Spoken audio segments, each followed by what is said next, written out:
Hello everyone, in this video I will show you how to store the XenServer system logs on a different machine. So it will store XenServer, it will store the information, the system logs on the XenServer itself, but also on a secondary log server. And this is done from the GUI from this window. So on each host you need to go to properties and select log destination, click here and type here the IP or the name of the destination log server. Nevertheless, we will do this with Ansible, but before we do this, we need to prepare the destination server so that it can be a log server. And for that we first need to install the rsyslog. I have here CentOS 9 Linux, and we can install that the normal way with DNF. And let's say rsyslog. So I already installed it, but let's just go through the steps because it will just tell me that I already have this installed, and it shouldn't have to do anything more. But let's just go through the steps.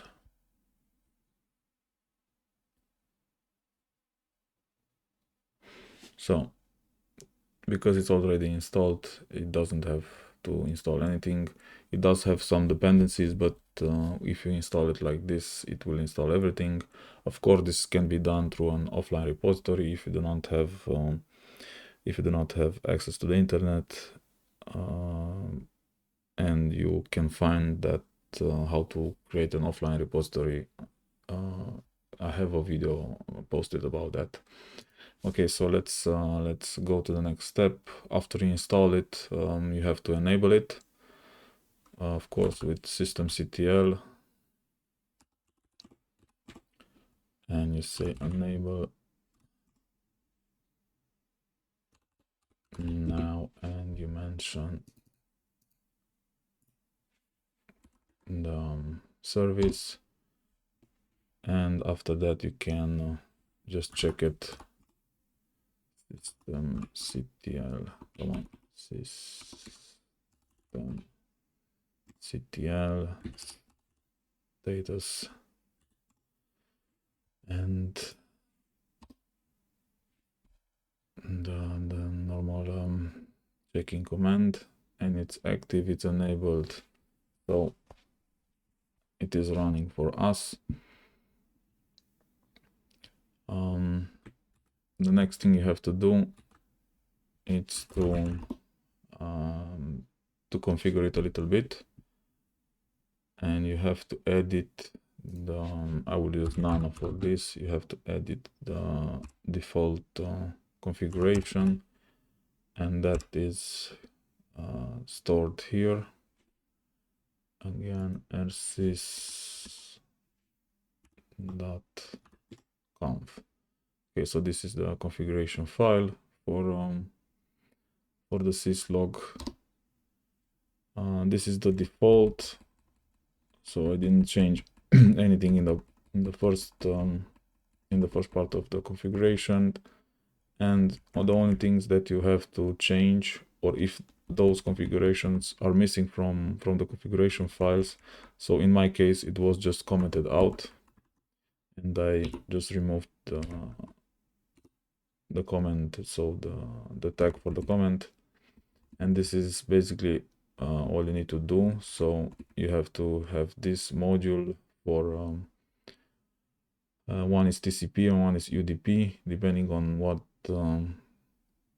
what configuration you will do on the XenServer. Nevertheless, I have enabled everything, and also this include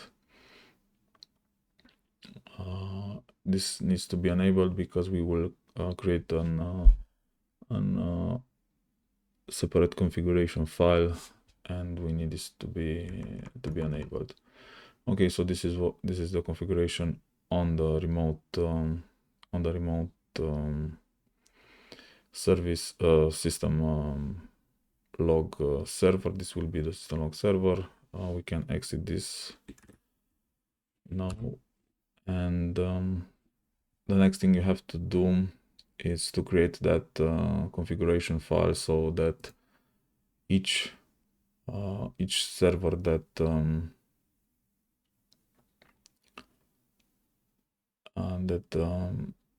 will hit each XenServer that will hit your system log server should create its own separate system log, and we can do that very easily. We just need to go and create dynamic log file creation. So we can do that if we go to, so let's go back to etc, and we have this log. So this is the directory, and here normally it will be an empty directory after you install the service. And I've created this this configuration file. Let's take a look inside of it. Let's use cut.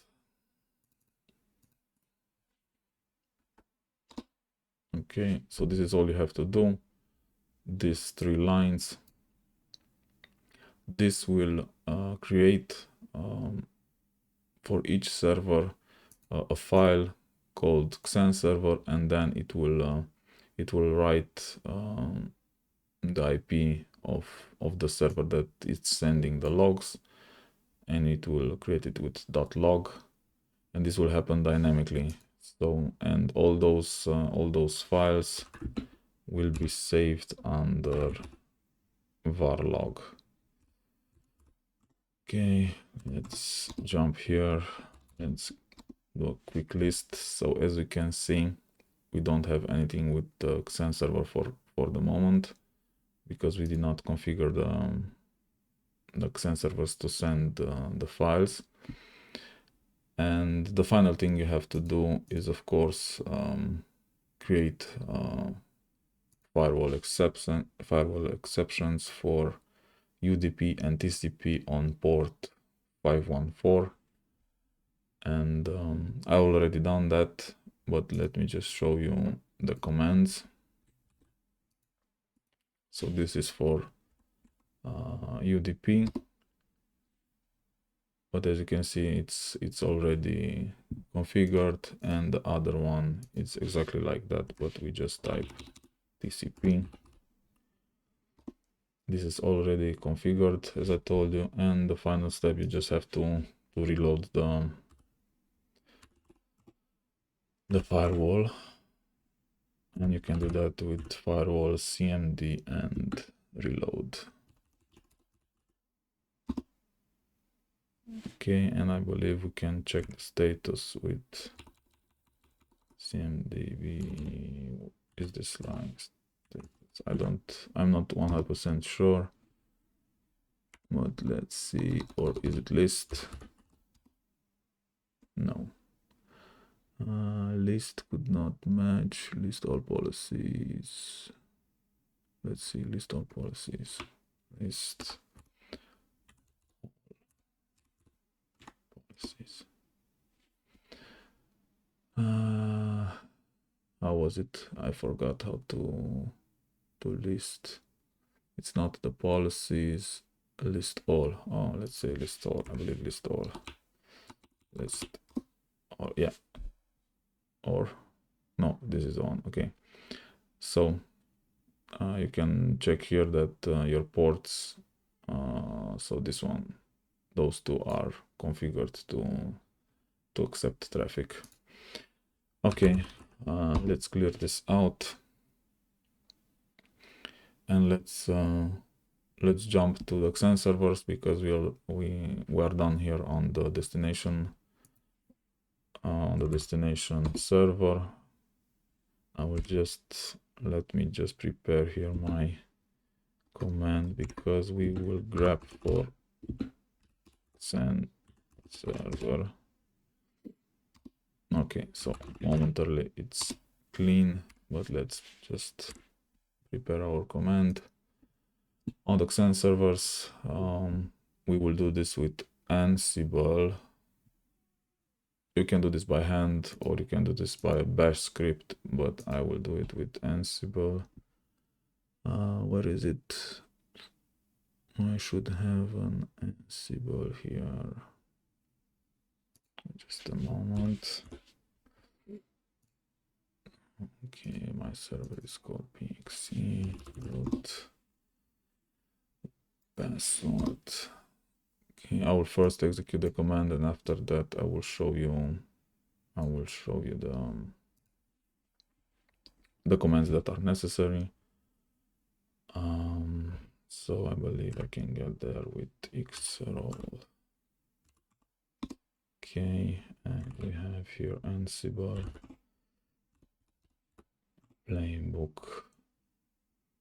We want to limit this for pool 02 because that's the name of our pool, and the tag. Oh, I don't know the tag name. Let's check what's the tag name. Xhelp. Oh, it's called remote log. Okay. Okay, one more time. Ansible playbook limit to pool 02, and let's use the tag remote log. I'm using an Ansible role that contains a lot of tasks, so this is why I'm doing it like this. It's not a separate playbook for this task. Okay, looks good, or it doesn't look good. Where did I mess? So I didn't mention the playbook. Okay. Could not be found. YAML, come on, IML. Okay, so it shows me that, so I hard-coded the IP of the destination log server. This is just an information, and I believe I don't even have to type yes. I just hit enter, or not. No, I have to type yes. Come on, I forgot how I've done it. Okay, and it should be done. Let's see. Did it change it? Yep. So it set the destination to 235.50. Let's also check if the destination log server started to receive logs. Oh, and it did. Okay.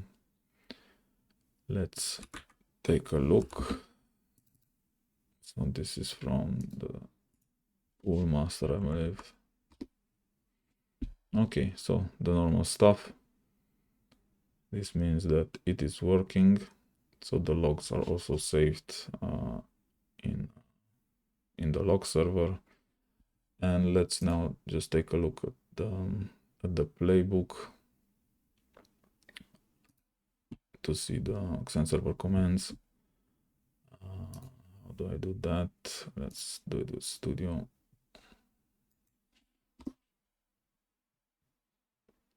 Okay, this is the playbook that I just executed, and those are the commands. So basically you need two commands. host parameter set, you need the UID of your individual host, and the command is login syslog destination, and you just equal and type the IP or the name of the destination log server. And also here, the second command is to make sure that what you've done above will stay saved. And of course, I've done this. You don't need to do this, but I've restarted the syslog service on each host that I've executed the playbook. On the XenServer itself, so this is one of them. You can check your configuration like this. So xe host parameter list, the UID of your host, and you just grab for the syslog war because you do not want to see everything, and you will have this this entry in your database. If you don't have anything configured, nothing will show up. So this will only show up. So if you use this command on a not configured XenServer, nothing will show up.